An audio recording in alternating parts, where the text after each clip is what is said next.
This episode is brought to you by HP Plus. In a world full of smart devices, isn't it about time your printer got smart too? Now printing is smart with HP Plus, and the HP Smart app is how it all happens. You can print from your phone with just a tap, no matter where you are, even from your garage/home office/yoga studio. Huh, that is smart. HP Plus. Learn more about smart printing at hp.com/smart.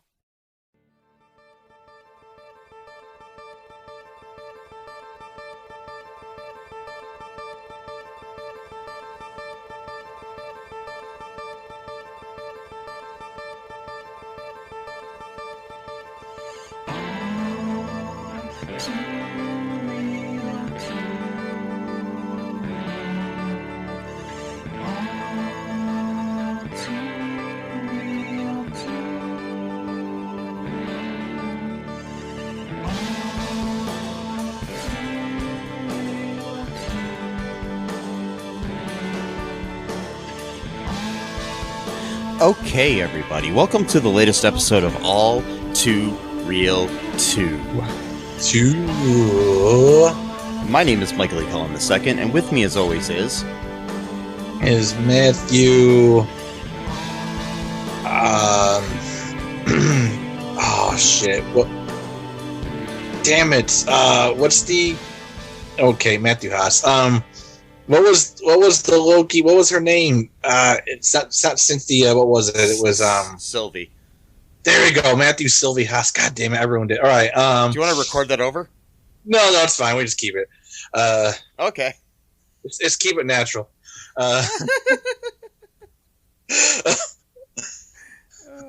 Except for now, we got me asking if you want to record it over. That's fine. No, that's part of the magic. It's yes.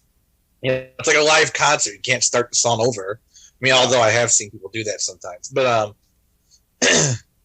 yes, that's they really fuck up the beginning of the song, like just terribly at the end. Like I saw, was it Peter Gabriel did that? Like he fucked up the song so badly that he literally just started over. Wow. Yeah. So, before we get started on today's topic, which is Loki episode 3, there's a story in the news lately that's been concerning me or interesting to me. Do you want to hear about it, Matt? Yeah, go ahead. Okay, so Jerry Seinfeld is going to star in and direct a movie called Unfrosted, which is about the creation of Pop-Tarts. What? And I'm not making any of this up, and that's just a sentence that I never thought I'd ever say in my life. I am obsessed with Pop-Tarts, as you know. Yes, that's why I thought I'd bring it up to you. It's my favorite snack, breakfast food, whatever have you. Like, if I ever get rich, like, I am going to buy, like, a lifetime supply of Pop-Tarts. Like, it's going to happen. So he's gonna. So what? It's like a documentary, or is it like an actual movie? It's a movie. Okay. Where he's going to star in it and direct it. And he co-wrote. It's about the creation of Pop-Tarts. Okay.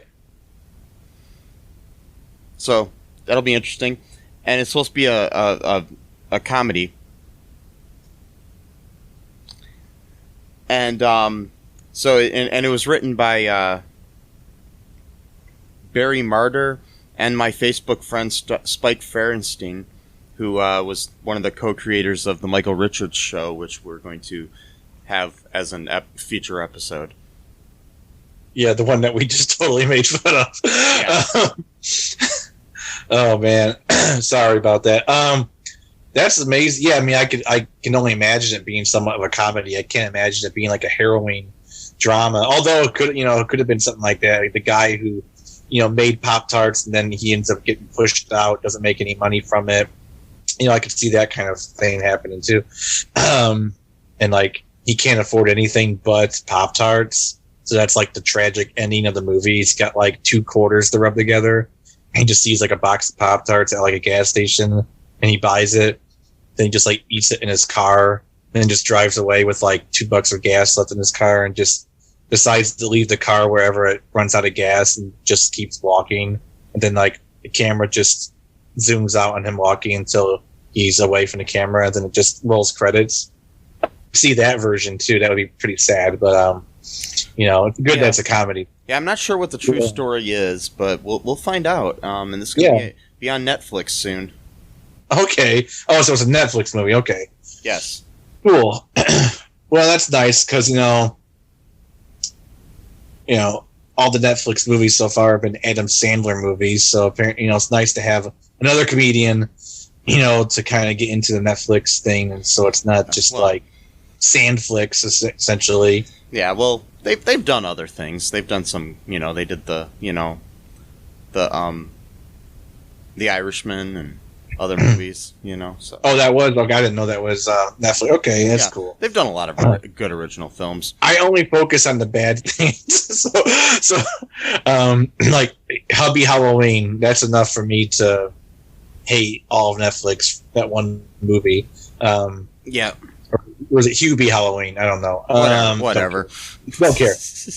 Basically, any movie with Adam Sandler, it's going to have followed by Kevin James somewhere in the movie. It's like almost like required by law now that Kevin James has to be in an Adam Sandler movie. So, yes, you're going to have Kevin James or David Spade or David Spade or Rob Schneider or one of those guys. I will say this though, Adam Sandler is probably like the best friend in the world because you're gonna get in his movie no matter what. Like, you're gonna get a paycheck, I mean, he seems like a cool guy, regardless. Yeah, that's what I'm saying. I will say that. Anyways, do you want to talk about Loki here? Sure. Speaking about other cool guys, Loki. Yeah. So, episode 3, which premiered on June 23rd, 2021, was entitled Lamentis. It was directed by Kate Herron and written by Bisha K. Ali, who is supposed to be the head writer of Miss Marvel, which is coming out soon. A new series, another series. So yeah. In this episode, do you want me to go through a little bit of a quick breakdown here? Actually, first off, Matt, what did you think of this episode? I liked it. I liked all the episodes so far, obviously, but I kind of liked this one because it was mainly just kind of the two of them, like their own sort of like buddy cop, well, not buddy cop, but whatever. Yeah. Kind of storyline going on, and it was kind of just focused on the two of them, so that was pretty cool. Yeah, it's like Michael Waldron, the head writer of the show, had talked about some of the influences he had for this show, and one of the influences he talked about was the Before Sunrise series of movies, where it's basically just two people meeting each other and getting to know each other. Yeah. So it where it was like Ethan Hawke's American in a European setting with Julie Delpy's foreign character, So this kind of is similar in this way. This episode, I can. Wait, is that the movie? Oh, sorry. Go ahead. Go ahead. No. Was that the movie where they're like on a train or something like that? Yeah. Okay, yeah, I've seen that. All right. So you can tell the influence on this episode specifically, I think, with the right. train and the two people getting to know each other, sort of thing. Yeah. So I asked people in our group first off too about what they thought of the show so far. Michael Bucor, I think that's how you pronounce his name. Bucor? I don't know. Anyways, he's a Facebook friend that I used to work with.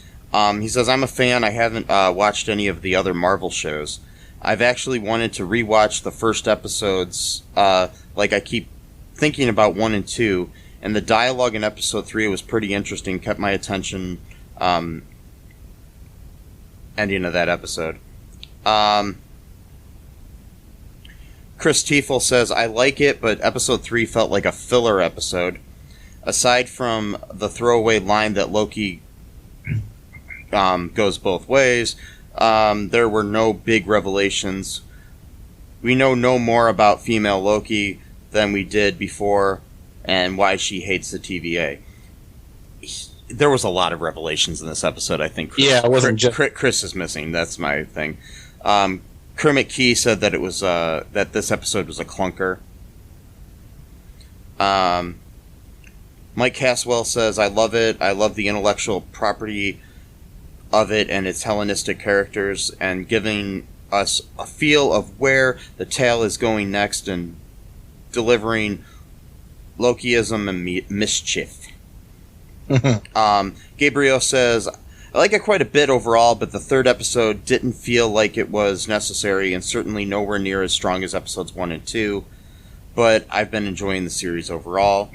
Amber Dawn says that last episode began with an enchantment. I don't trust these devils at all. LOL. Looking forward to the twist and Richard E. Grant wherever he may be. Yeah, Richard E. Grant's going to show up in the show at some point, and a lot of people are speculating that he might be playing an older version of Loki. Oh wow, okay. So, yeah, and there's some other theories that we can talk about at the end of the episode here, too, involving that and other things. So, in this episode, it begins where the last episode left off, sorta, except for we do see at the beginning, starting out with the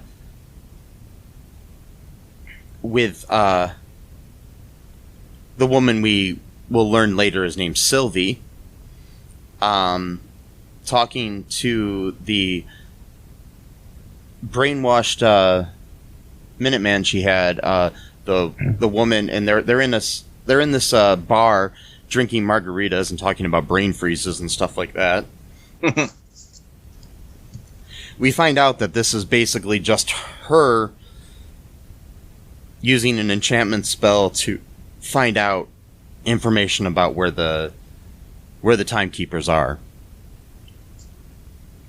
from this woman. Then we have it where it left off last time, and Loki has followed the variant, who goes by Sylvie, to the TVA, where she attempts to visit the timekeepers. Then Judge Renslayer attacks them. So Loki, basically, while they're there too, Sylvie realizes that she can't use her magic there. She didn't realize this before, which is interesting because I think she's been at the TVA before, so you think she would have known that, unless this is a new thing that they added on where they disabled magic since then, you know what I mean? Like, maybe originally you could use magic there. We'll find out in future episodes, I'm sure. Right. After Renslayer attacks them, Loki uses a tempad to teleport himself and Sylvie away. They arrive at 27-7 on Lamentis 1, a moon that is soon to be crushed by a planet. However, the tempad is running out of power. They find out they're in this mine, quarters for some miners or something, you know, at first. So this is like a mining moon or something, you know. Mm-hmm. Where you got miners, not underage people, but the other kind of miners. Yeah, well, some of those miners were underage before there was, child labor laws. So yes, that's true. So you could be a minor. You could be a minor yeah. miner. Yeah, well, that's a true story. True story. Okay. Anyway, so the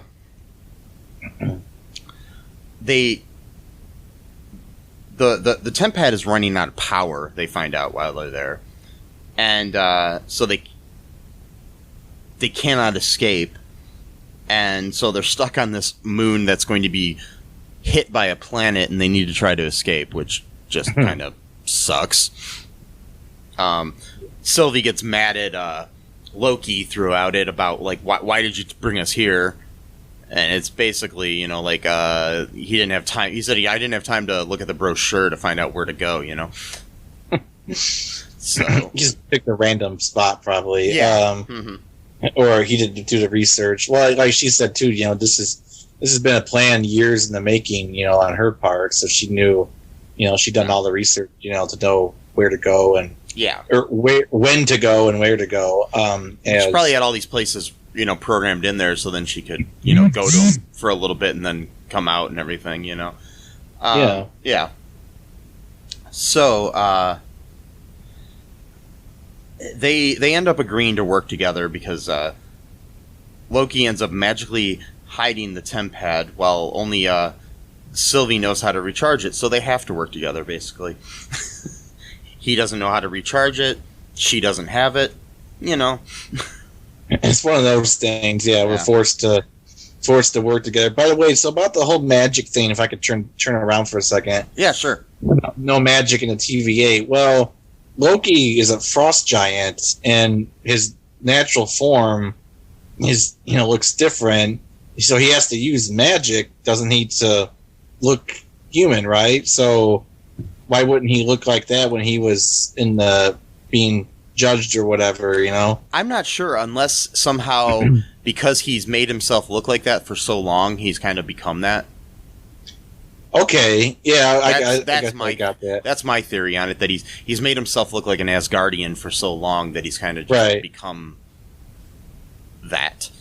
Right, makes sense. That's for the explanation reason, but probably, you know, money wise, and on Marvel's hands is it would be too costly to put the makeup on him every day and everything. So yeah, right. And it's not that important really of a thing, you know, because he's not really. I mean, they already did the whole Dark Elves storyline, all that stuff. So, and those were in bad movies anyway, so it's okay. I haven't seen that one actually. Is it not good? It's okay. I mean, it's worth watching, mind you. It's just I think the first two Thor movies are kind of lackluster, with the exception of Loki. Okay, in my opinion. I mean, they're okay. It's just once Ragnarok comes around and Chris Hemsworth kind of creates his new persona as Thor, where he's more comical than Shakespearean, it kind of works. Because like the other ones, he's kind of like doth protest too much, and you know, not really, but you know, right? Yeah, yeah, makes sense. Yeah. So, anyways, they end up sneaking aboard a train bound for an ark. First off, they meet like this woman who's living in her house to find out what's going on. Loki tries to pretend to be her dead husband, and she's not fooled by it because he's being too loving. And and she this is after she like shoots them with some kind of like ray gun of some sort. And then calls them devils. Yeah. So anyways, they find out that there's a train heading to this big ark that's going to take basically the rich people off the moon to safety. Yep. Capitalism is alive and well, even on Lamentis in 2077 or whatever. Yeah. So they end up sneaking aboard this train bound for the ark. And with their goal being that they know that once they get to the ark, they can use that to recharge the temp pad. My thing is like, would they be able to like charge? Like, what kind of charge do you need for this temp pad? You know, like, that's what I was saying. Do they really need something that, you know, powerful, like a spaceship, essentially? Like, you know, I mean, I'm not sure what things are like on Lamentis, but I mean. Does somebody on the train have an iPhone that they can use the charger from? Like, I just see something like, you might need something more than like a regular battery, but I can't imagine you would need like a space shuttle. Who knows? Maybe the TVA is that advanced that you would need something like, I don't know. But yeah, that's I mean, it would be a weird thing. It would be really funny if they somehow, in a future episode, have to recharge the temp pad, and you find out that you can just use like an iPhone charger. Yeah, exactly. Like the whole time is that they think it has to be this like huge. Yeah, that would be hilarious. It's like Loki shows up and he like just plugs it in and just kind of stares at Loki for a moment. Then he's like, "All right, back to where we were before." Yeah. The so while they're on the they sneak on the train. The way they do it is Loki dresses up as a guard, transporting Sylvie onto the train, and Sylvie uses her enchantments to basically make them believe that that's true. They sneak aboard this train that's bound for the Ark, and they start talking about different things. We do find out some revelations here that Loki's bisexual. We find out that Sylvie knew she was adopted the whole time that she was being raised. We don't find out really who raised her. We do realize she admits that she taught herself magic. Right. So that's some revelations that we're getting in this episode. Then some other things start happening. Do you want to take a break, though, Matt? And then we'll come back and talk about the rest of the episode? Yeah, we'll take a Pop-Tart break, sure. Yes. Pop-Tarts. The favorite snack of me and Jerry Seinfeld. Yep, and me, too. Why do people eat Pop-Tarts? Okay, anyway. So, we'll be right back, folks.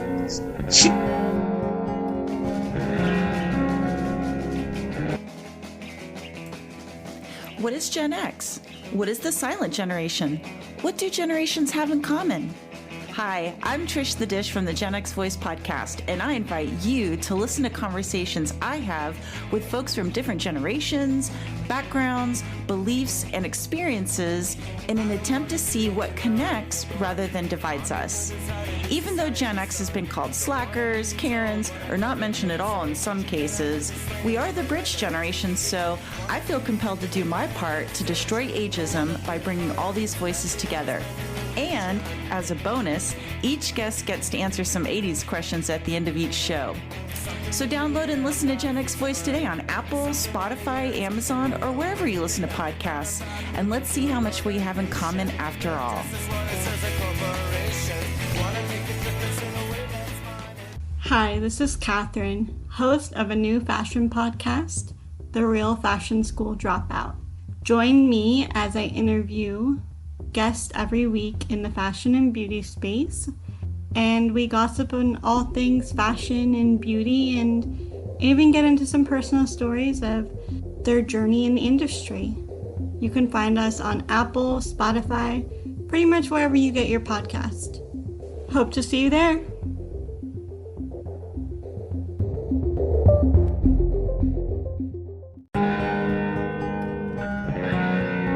And we are back. So, yeah, Pop-Tarts, man. I love Pop-Tarts. Yep. Me too. I'm all about the frosted strawberry and the chocolate ones. Yeah, we were just talking about that on the break. Yeah. Totally. Kellogg's, if you want to sponsor us, I'd love that. We've been asking them to do this for about 3 years so far. Mm-hmm. And they still never done it yet. I don't understand why. Like, how many podcasts out there have been extolling, the greatness of Pop-Tarts in like almost every single episode for we have like hundreds of episodes at this point. Yeah. And like half of them we talk about Pop-Tarts in a, good manner, mind you. Come on. Like, I don't know. I mean, I guess the people at Kellogg's in Battle Creek, Michigan are not listening to podcasts. Well, they should. Maybe we should just start a podcast all about Pop-Tarts. Yeah, that might get their attention. All two tarts. All two tarts. That sounds different. Yeah, it doesn't really sound like what we're talking about. Yeah, I don't think. I think we get a lot of disappointing listeners. Yes. All they're talking about is strawberry. They did a whole episode on brown sugar and cinnamon Pop-Tarts, but not about what I wanted to hear. No. Oh, God. So anyways, yeah. I mean, even if you just want to send us free Pop-Tarts, we'll talk about about your Pop-Tarts. Oh, yeah, totally. Yeah. We're going to do it anyways, so, might as well give us something in return here, Kellogg's. Yeah. Come on. I mean, I like your cereals too, Kellogg's, if you think that that's the problem, I do like your Fruit Loops, mm-hmm. and your Frosted Flakes, mm-hmm. and your Apple Jacks. Yeah. Mm-hmm. Ooh, Apple Jacks. I haven't had that in a while. Do they also make the wheat ones? Frosted Mini Wheats. Those are good. Those are one of my favorites. Yep. Yeah, they're great. Lots of fiber and protein in that one. It's good. Mm-hmm. Makes you feel good. Yep. The other ones, they taste good. They don't make you feel good afterwards. The wheat ones really make you feel strong. Yep, like you can lift a building. Yeah, totally. Like Loki. Anyway, so back to the show Loki here. Yeah. Okay, so once they're on the train, Sylvie decides to take a nap. She wakes up. Loki has gotten drunk. And basically causes the guards to discover who they are. What else happens here, Matt? Yeah, I forgot. I think he was just being really rowdy and stuff like that. And he was like singing these like almost sounding like Irish type of ballads. Like well, it was kind of I think it was in like Norwegian or something. Norwegian, okay. Because of the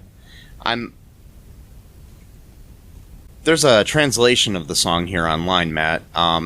It says, in stormed, blackened mountains, I wander alone. Across glaciers I travel forth. In the apple orchard the fair maiden stands and sings, when will you come home? And the chorus, which is in English, says, when she sings, come home. When she sings, come home. Wow, that's really sad. Yeah, it's a sad song. Very poetic. But then, it's a very sad song. Yeah, like you were saying, it was kind of like reminded you of like an Irish song. It's kind of like Irish drinking songs, which are really pretty sad too. Well, yeah, people usually get sad when they're drunk, and and they sing these songs to make themselves happy about sad things. Yes. Well, it's a weird cathartic thing. Yeah, it's It's just like before we recorded, we were talking about Third Eye Blind, Semi-Charmed Kind of Life, which is a song about his friend dying of crystal meth overdose. But it's one of the most upbeat, happy pop songs in history, So it's like... It's maybe he wrote it like that because it was such a sad, a sad song, and that he wouldn't be able to play it if it was sad without just breaking down and crying, what I mean? So he had to make it sound happy, Exactly.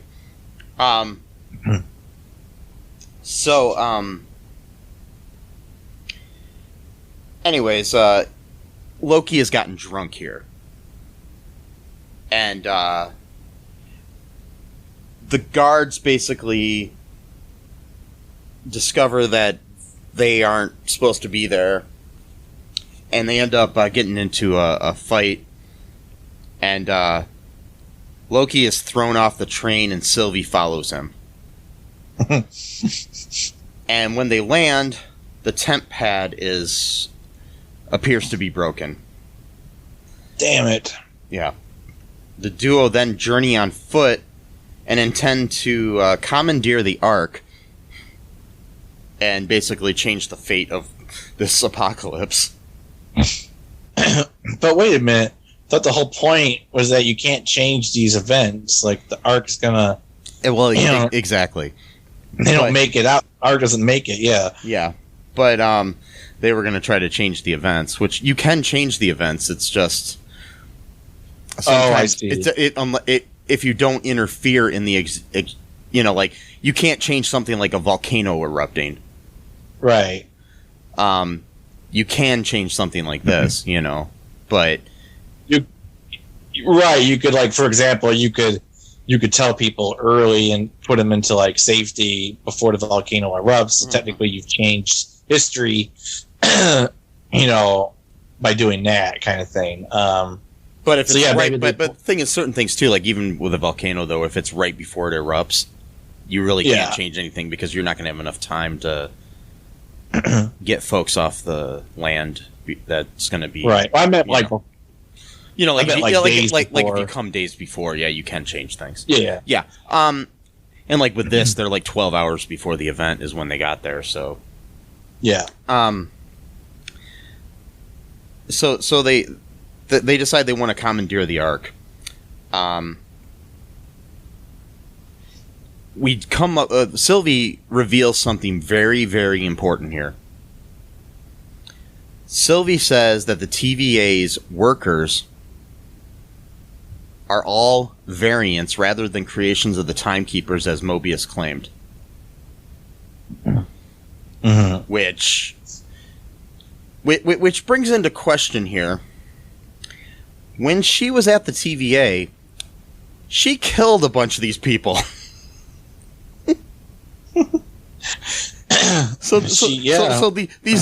These quote unquote innocent variants that are brainwashed to think that they're creations of the Timekeepers. Well, they're innocent, yes, but they're also trained to do a certain thing. So it's one of those moral gray area things. Mm-hmm. I mean, it's like, they're innocent, but they're trying to kill you. So what do you do? I mean, it's kind of like, when you're in a war, you don't really want to kill the other soldiers because they're just fighting for their country. Right, exactly. And then it's one of those things where it's like, gosh, and who knows? Maybe they'll be brought back somehow anyway, and just start their job all over again, or something. I don't know. Yeah. See, because I have some theories I'm going to talk about later about this thing when we get to the end of the episode. Okay. So yeah, but that's just really interesting because that means that all of these people are basically probably had their minds wiped or something, and they don't know who they were originally. Because that's how we realize about the about the woman that liked margaritas at the beginning of the episode. She was exactly. She a familiar restaurant that she's like, I know this place, but she couldn't figure out how she knows it. It was probably one of her favorite haunts, before she got collected, by the TVA or whatever. Yeah, and so then Loki and Sylvie fight their way through guards and around a meteor shower while trying to board the Ark. At one point, Loki uses some powers that I'd never really seen him use before, where he levitates a building. Mm-hmm. Which was interesting. I didn't know he had that power, but I guess he does.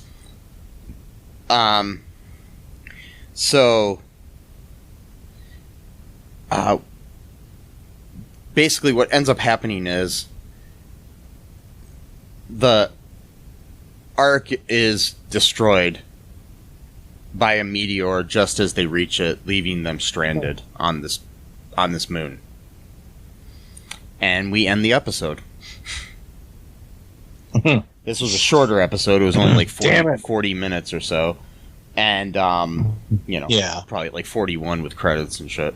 But, so probably more like 30-some minutes in the episode. So, yeah. Yeah. So it was shorter than the last couple, which were almost an hour long each. So, yeah. Yeah, so that's what happened there, Matt. Any final thoughts or anything I missed in this episode? I don't know. I'm not sure if you missed anything. Not that I could think of. Just just a few thoughts about like Loki. His powers seemed very inconsistent. Like he's supposed to be a god, but yet in Avengers first one, he got his ass kicked by Hulk, which is weird because Hulk is just a super serum strength regular dude. He's not a god, but yet he like threw him around like a rag doll. So that's kind of interesting. And then this, the guards beat him up and throw him out the window. It's like, okay, but then he could levitate a building. It's like, what the heck, dude? Like, I mean, I guess he's a god of mischief, so I guess maybe even his powers should just be completely inconsistent and chaotic too. Just appear and disappear at will. You know what I mean? Like, I'm not never sure. Understood. I think it's kind of like what is convenient to the writing is what they do, basically. It's like that's what I'm thinking because he just seems like a very inconsistent. Like it's like they never know. Like because I remember like when the first Avengers movie came out. Like he scared me. I'm like I thought he was gonna be like the big villain, and he turns out he's just some lackey for Thanos, and all this kind of stuff. And then now we learn that Thanos is small fish in comparison to probably King the Conqueror, or whoever else is, like, yeah. It's just interesting. Well, you gotta always keep the stakes high, is what the problem. We is. have to, yeah. And because already the Infinity Stones have basically been just like null and void. Like, oh, we use them as paperweights. Like they don't serve any function anymore. That no one cares. And then you got Kane the Conqueror, which I don't know much about, but I do know a little bit about Galactus. And that guy is like as big as a planet, so it's like, it's hard to say what the future holds for the MCU. Yeah. So, anyways, do you want to take a break here, Matt, and then come back and we'll talk about some trivia and like some speculation? Some trivs? Yeah, sure. Some trivs and some specs. We'll be right back, folks. Go eat a Pop-Tart, folks, while you're listening to these ads. Yeah.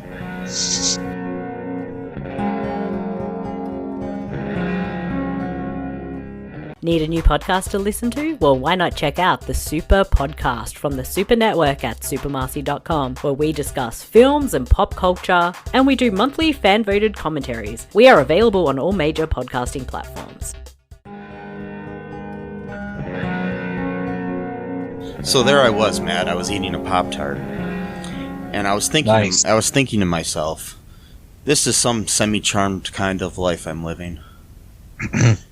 And then I overdosed on Pop-Tarts. Oh wait, no, I didn't. I was gonna say, like, I hope there wasn't any crystal meth in those, in the filling of those Pop-Tarts.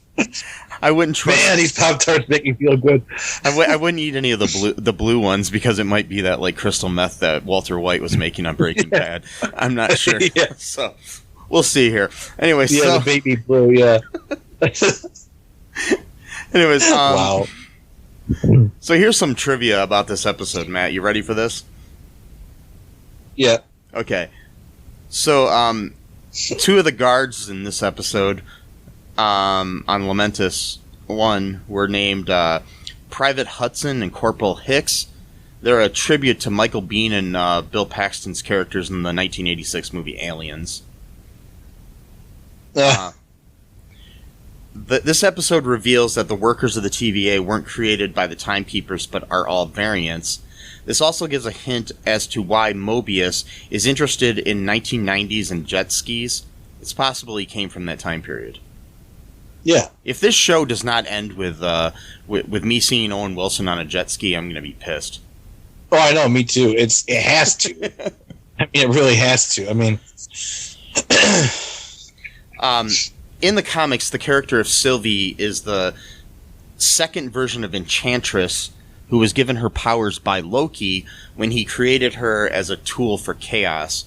While she was created by Loki, her powers and abilities are similar to those of the original Enchantress. This could help connect Sophia Di Martino's Sylvie in the show to Loki, as it is possible that another Loki created her, or that she is a version of Loki who is merged with the character of Enchantress. The final shot of the episode is actually one continuous shot where they're running towards the Ark. There are no cuts in that for 3 minutes. Nice. Yeah, it's something that, I didn't notice the first watch, but then in the second watch of the episode, I noticed it. So I actually watched this one twice, unlike the last couple that I didn't, even though I wanted to. But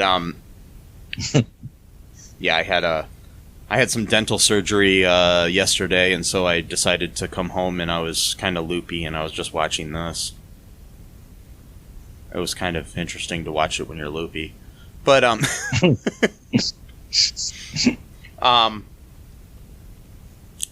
this is the first episode that does not feature Owen Wilson or Tara Strong. So that's interesting. So any speculation here, Matt, or thoughts?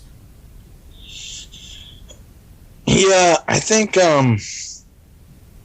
that starting episode 4, Loki's gonna have to probably try really hard to earn Mobius's trust back, because he's probably not going to believe him at first that he wasn't the one that caused all this to happen, and branching a timeline to all kinds of different branches or whatever. I don't know, I think there's going to be probably a huge argument between Renslayer and Mobius, and those two factions about what to do with Loki if they ever find him. Because it's going to be like, oh well, we told you this would happen. You put your faith in this guy because you believe in lost causes and stuff like that. And look what happened. He betrayed you like we said he would, and so he's going to be kind of put into a weird position of trying to prove them wrong, but he's probably going to secretly agree with them, oh shit. That's the other thing too, is lost causes. So it's I wonder if he himself was a pretty bad variant, when he first, maybe he really fucked the timeline up really bad before they call up him, and then they made him their most ardent servant, whatever. See, I have speculation that they don't just mind wipe him once. That he's been mind wiped several times, and that's why in the previous episode, when you see him in Renslayer's office, and there's all these rings on the table from his drink, and not using a coaster. I think there's several of him, and I do think that when she talks about other agents helping her out and giving her gifts and stuff, I think they're all him. But he just doesn't know it because his mind's been wiped after different cases. Right, but he still also remembers certain things, so they would have to only wipe certain parts of his mind, maybe. Yeah, because it's possible, but we don't know how. Yeah. Time, is different there too, so it's hard to say. Exactly, yeah. So they could just decide, what to wipe. I do have another thought too. So, I don't know if this is true or not, but it looked like the same guy. So in the end of the second episode when Sylvie just completely branches out all these timelines all over the place, and they're frantically trying to notify all of the Minutemen what's going on or whatever. There was that dude with the mustache. Is that the same guy from WandaVision? It looks a lot like him. It is not. It's not okay. No, it's it's a different actor with a similar mustache. Okay. Yeah, it looked a lot like him to me. So. See, another thing too that connect WandaVision too is Sylvie talks about the fact that she had a romance with a postman. And we kept seeing that that mailman in WandaVision. So one of the theories going around online is that he's the. Another one is that it's Stan Lee. Yeah, Because he's played Okay. he in different movies. He's played like FedEx guys and postmen and stuff like that. So Right. Yeah. yeah. That's yeah. So another theory, I guess, my speculation, my specs would be that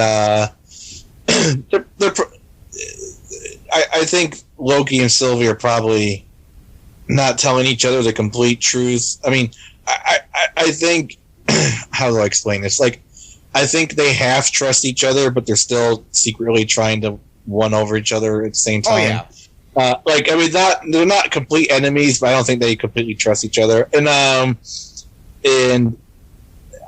do think that, like, at some point they're gonna, like, convince Mobius, like, what's really happening, and he's gonna, like, probably have, like, a crisis of faith at some point because he, like, so strongly believes in, like, the order of the universe, goes strictly according to the Timekeeper's plans and all that kind of stuff. So I do think at some point it's going to be the three of them, like a trio type thing going on. I don't know, but yeah. I think so. See, one theory I had, and I also heard too, is that there's a possibility that this whole episode didn't really happen. Okay. That they're not really on Lamentis. That it's all an enchantment that Loki was able to pull over Sylvie. Okay. To get the information out of her. Like, because we were set up with that idea at the beginning of the episode with her and Sasha Lane's character at the beginning of the episode, So it could be that that's a possibility that this whole thing is that, or it could be the other way around. Maybe she's the one. But also one of the other theories, too, that I think is I don't think the temp pad is actually broken. I think Loki was just saying it was to try to find another way off. Yeah. And to mess with her, because he's got magic and, he could make it look like it was broken. Yeah, an illusion. And yeah. Plus, we've got that other ability where it's it's not an illusion. It's like actually, like, I don't know how to explain it, but it actually like makes like a complete molecular replica of the person's body. So it's not even. So he might have made a complete molecular replication of the temp pad. Right. Yeah. So that's the other interesting teen thing too about Infinity War. It's like, did he really die? Because if he can like do that, you know what I mean? Like, I really hope he did, because it'd make his sacrifice less important if he didn't. Yeah, I guess. Yeah. Another thing here is like, okay, she insists on not being called Loki. So if she is a Loki variant, as they've made us believe, and she wants to be called Sylvie, she decided to change her name. And she doesn't like to be called Loki. I think there might be a thing where I think she was raised by another Loki. Yeah, maybe. Yeah, and I think that's where Richard E. Grant comes into play. And I think it might even be the same Loki that she's traveling with right now,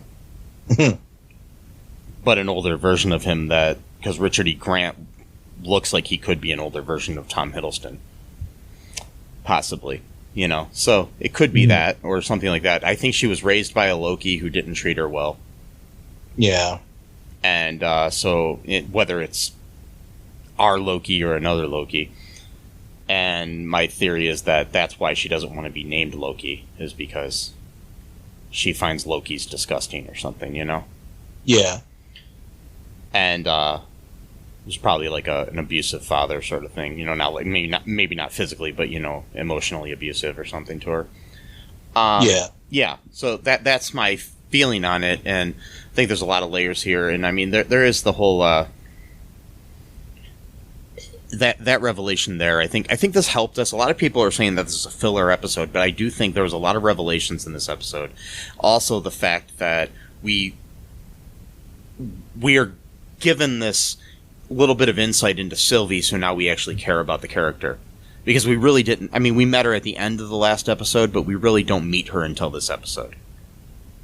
So you're 3 episodes into a 6-episode series. You need to have an episode like this so we can actually connect with the character and have some kind of emotional attachment to her in case something bad or good happens to her in the future and we actually care about it. Yeah, exactly. Like, for me, a filler episode is like, you know, you have like a 15 episode show or like a 20 episode show, and then you have like an episode where like nothing of like real consequence happens. To me, that's what a filler episode is. It's not, you know what I mean? Like, yeah, because I think honestly, Falcon and Winter Soldier could have used an episode like this about the Flag Smashers. Yeah, that would have been pretty cool. Because we didn't really have an attachment to them like we could have. I mean, we had a little bit of about their ideals and stuff, but we didn't really have an attachment. I think they could have done this where we could have cared more about the different characters that are part of the Flag Smashers, you know? If they would have had one of these quote-unquote filler episodes. I mean, the thing is, we're preconditioned now today because of streaming and short seasons on TV series is to not have a quote-unquote filler episode. At least this wasn't like a bottle reminiscent episode or something, like where we're just flashing back to previous episodes or something, you know? Yeah. Yeah. I mean, I do think, I'm pretty sure the Clerks animated series, their second episode was a flashback to the first episode on purpose to do that, to point out that. Anyway, so... So, I think it was it was one of their, because they only had 8 episodes of that show or something. So it was like one of the first couple episodes where they just flash back to the previous episodes, which weren't many at all. So, wow. Yeah. Or like in Community, where they had a bottle episode where they flash back to events that we never actually saw. Yeah, that was a good one. Yeah, so like all these weird scenarios. I'm like, what the hell did they do that year? But it's like those episodes on sitcoms where they're stuck in an elevator or a meat cooler or something, and they're talking about all the remember on your birthday when we did this, and then we see clips of it, or remember when you pulled that scheme on Mr. Belding or whatever. No, so one of Zach Morris's many schemes against Mr. Belding, or the entire school rather. So we at least it wasn't, because I considered like bottle episodes more filler episodes. Like, I mean, some bottle episodes are done brilliantly. Like I said, the Community one, which was like a play on it, or like there's a Breaking Bad, back to that, an episode of that called The Fly, which is like a brilliant episode of that all takes place in the like place where they're cooking the meth and stuff. So, some bottle episodes can be done really well, but like I don't think this was a filler episode like people think it was, though, because I think it had a lot of revelations. I think people just want like punchy, bang, bang, or something. You know what I mean? They don't want nowadays. They want like big, crazy revelations in every episode of every TV show they watch. Yeah, which I understand, but when we were growing up, we didn't have that. No, we had to wait. It wasn't like every episode of ER or something. Some kind of big revelation happened or something like that. They would have some episodes like that once in a while, but most of the episodes were just about people in a hospital doing their job, It's just... Yeah, and back then, too, seasons were longer. We didn't have 6 episode seasons. It was a whole year. And then we have breaks that would go on for like 3 or 6 weeks before they run another new episode, stuff like that. So, come on, guys. You don't know what it was like for us, man. Like, we had to have patience. And they did on ER, too. Yeah. They had to have a lot of patience. Yeah, I mean, well, that's kind of the nature of the show. Speaking of ER, you remember that episode? I didn't watch it that much, but I saw some clips where this guy basically gets, like, crushed by a helicopter. Oh, yeah. I read somewhere that he demanded that his character die that way because his character always died in weird accidents, I guess, or something like that. Yeah. The actor, I mean, he always wanted his character to die in this huge explosion or something. So we told him, he's like, I want, because he already got his like hand cut off before by like a helicopter propeller or whatever it's called. Chopped off his arm because he had it. Yeah, so now he's like, that's not enough. I need a helicopter to just crash it to me. Yep, that's how it goes. Yep. So, anything else, Matt, before we wrap things up here? No. Okay, so, well, I hope you guys enjoyed this, our little rambling about ER and Pop-Tarts and Loki. And, if you eat too many Pop-Tarts, you might go to the ER, but... That's true. And to have your stomach pumped. I almost said your pummick stumped. Your pummick stumped. Yeah. That's a good band name. Yeah. Pummick stumped. Yep. Coming to a theater near you. Pummick stumped. They're an emo polka band. Anyways, hopefully you enjoyed this episode. Like I said, go on to Apple Podcast, give us a 5-star review if you could. I would really, really appreciate it. It helps other people find our show that, might not know that we exist. Might even help the people in Battle Creek, Michigan, and Kellogg's find us. Yeah, and give us the deal. Mm-hmm. And, we're really funny, guys. I mean, we really, really are. I mean, we got good banter. We, we're funny. I mean, I already said we're funny, but it's true. We are pretty funny. Have you heard that we're funny? I do say so myself. What's that? Have you heard that we're funny? Yeah. Have you heard that we're funny? Because I said it like 8 times already. But I've heard it's true. We are. Somebody told me that. Good. But yeah, we got good chemistry, and it's always been like that since like 2004 when I used to like basically almost do like comedy bits for the Baha'is without even really realizing that's what we're doing.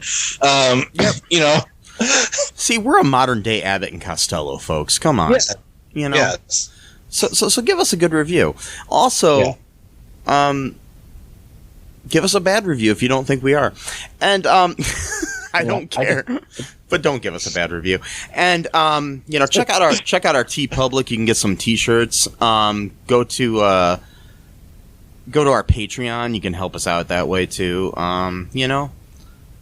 Just send me money in a in a random envelope. Message me at mike@cullenpark.com. I'll give you my address. No, I'm joking. Anyways, don't do that, folks. No. I don't want packages from you because I don't trust you. Anyways, so but anyways, until next time, folks. Be kind. Rewind.